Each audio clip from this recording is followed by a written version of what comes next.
کسی جنگل میں ایک درخت پر کووں کا جوڑا رہتا تھا۔ کوے بہت ہنسی خوشی رہتے تھے۔ اسی درخت کے تنے میں خرگوش بھی رہتا تھا۔ کوے اور خرگوش آپس میں بہت اچھے دوست تھے۔ دونوں مشکل وقت میں ایک دوسرے کی مدد کرتے تھے۔ ایک دن خرگوش جنگل میں گھومنے کے لیے نکلا۔ اس کے جانے کے بعد کوے بھی اپنے کسی رشتہ دار سے ملنے کے لیے نکل پڑے۔ ان تینوں کے جانے کے بعد وہاں ایک سانپ آیا۔ سانپ نے کووں کے گھونسلے میں سے انڈا کھایا اور اس کے بعد خرگوش کے گھر میں رہنے لگا۔ کچھ دیر کے بعد خرگوش جب واپس اپنے گھر لوٹا، اس نے دیکھا درخت کے تنے میں سانپ ہے تو وہ بہت پریشان ہوا اور سوچنے لگا اب اس سانپ سے کیسے چھٹکارا حاصل کیا جائے۔ تھوڑی دیر کے بعد جب کوے واپس اپنے گھونسلے میں آئے تو انہوں نے دیکھا ان کا انڈا غائب تھا۔ وہ بہت پریشان ہوئے۔ وہ خرگوش کے پاس گئے اور اس کو اپنی پریشانی بتائی۔ خرگوش نے کہا، مجھے یقین ہے تمہارا انڈا سانپ نے کھایا ہوگا۔ کوے نے خرگوش سے پوچھا، یہ تم کیسے کہہ سکتے ہو؟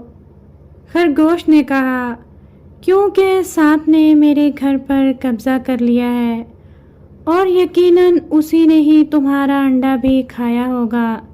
کوے اور خرگوش مل کر سوچنے لگے کہ سانپ سے کیسے بدلہ لیا جائے، لیکن ان کے ذہن میں کوئی ترکیب نہ آئی۔ ایک دن خرگوش خوراک کی تلاش میں نکلا۔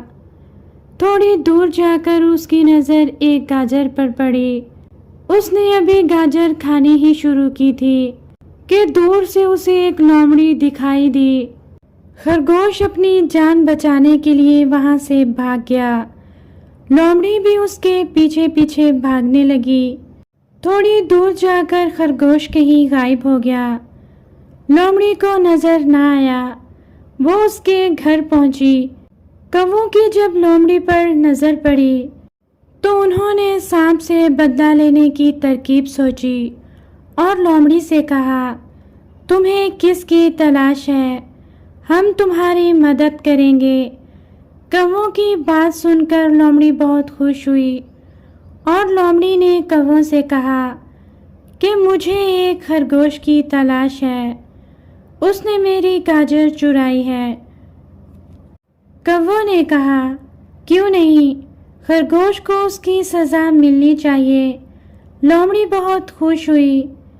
کووں نے لومڑی سے چالاکی کی اور لومڑی سے کہا، خرگوش اس درخت کے تنے میں چھپا بیٹھا ہے، اس کے پاس گاجر بھی ہے۔ لومڑی جیسے ہی درخت کے تنے کے قریب گئی تو سانپ نے لومڑی کو ڈس لیا۔ لومڑی نے غصے سے سانپ کو چیر پھاڑ کر کھا لیا۔ زہریلا سانپ کھانے کی وجہ سے تھوڑی دیر بعد لومڑی بھی مر گئی۔ اس طرح کووں کو سانپ سے اور خرگوش کو لومڑی سے چھٹکارا مل گیا۔ کوے اور خرگوش ہنسی خوشی رہنے لگے۔